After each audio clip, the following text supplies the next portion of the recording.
নমস্কাৰ বন্ধু বান্ধৱীসকল, তোমালোক সকলোকে মোৰ আজিৰ এই নতুন ভিডিঅ'টোলৈ স্বাগতম জনাইছোঁ।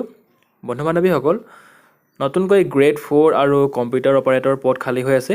দুটা বিভাগৰ পৰা চাকৰিৰ খবৰ আহিছে, য'ত তোমালোক মিনিমাম ক্লাছ 8 পাছ বা ডিগ্ৰী পাছ হ'লে তোমালোকে আবেদন কৰিবলৈ পাৰিবা।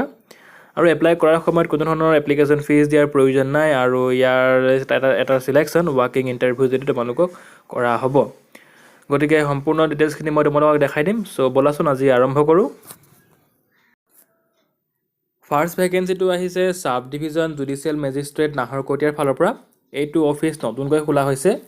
খালী হৈ থকা প্ৰথমটো পদৰ নাম হৈছে জাৰিকাৰক। দুটা পদ খালী হৈ আছে। তোমালোক মিনিমাম ক্লাছ 8 পাছ কৰা হ'ব লাগিব। দৰমহা দিব 14,000 পৰা 60,500 টকা।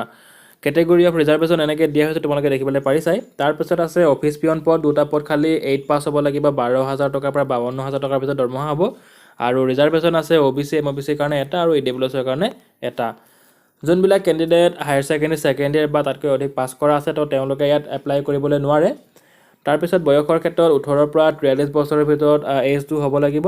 যোনবিলাক কেণ্ডিডেট OBC বা MOBC হয় তেওঁলোকে কাষ্ট চাৰ্টিফিকেট ছাবমিট কৰিব লাগিব।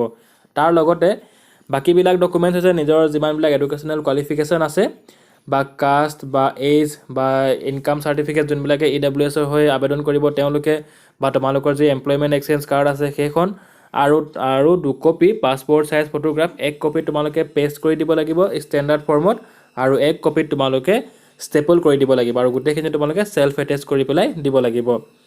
আৰু যেতিয়া তোমালোকে আবেদন কৰিবা, যিটো খামটো হয় তাত মেনশ্যন কৰি দিব লাগিব application for the post of বুলি লিখি কোনটো পোষ্টৰ কাৰণে তোমালোকে আবেদন কৰিছা তাৰ নামটো লিখি দিব লাগিব। আৰু পঠিওৱাৰ এড্ৰেছটো হৈছে চিফ জুডিচিয়েল মেজিষ্ট্ৰেট নিয়েৰ ফুলবাগান এটি ৰোড। এই এড্ৰেছটো তোমালোকে পঠিয়াব লাগিব। আৰু লাষ্ট ডেট হৈছে 4 নৱেম্বৰ 2019।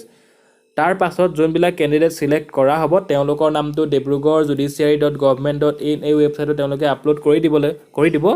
আৰু তোমালোকে সময়ে সময়ে চেক কৰি থাকিব লাগিব, কাৰণ যিটো তোমালোকৰ ৰিটেন টেষ্ট বা ইণ্টাৰভিউ হ'ব সেই বিষয়ে ইয়াত তেওঁলোকে ইনফৰমেশ্যন দি দিব।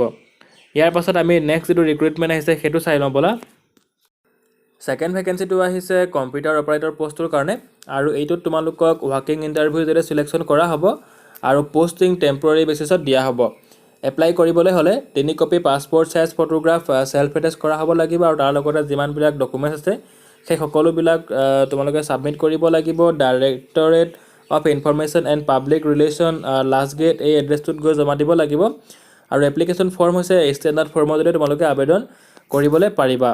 আৰু জমা দিয়াৰ লাষ্ট ডেট হৈছে 28 অক্টোবৰ 2019। আৰু তোমালোকক যি ৱাকিং ইণ্টাৰভিউ হ'ব সেয়া হ'ব 29 অক্টোবৰ 2019 ৰাতিপুৱা 10টা বজাৰ পৰা ৱাকিং ইণ্টাৰভিউ হ'ব। আৰু পষ্টটোৰ নাম হৈছে পুনৰবাৰ কৈ দিছোঁ কম্পিউটাৰ অপাৰেটৰ পষ্টটো হয়।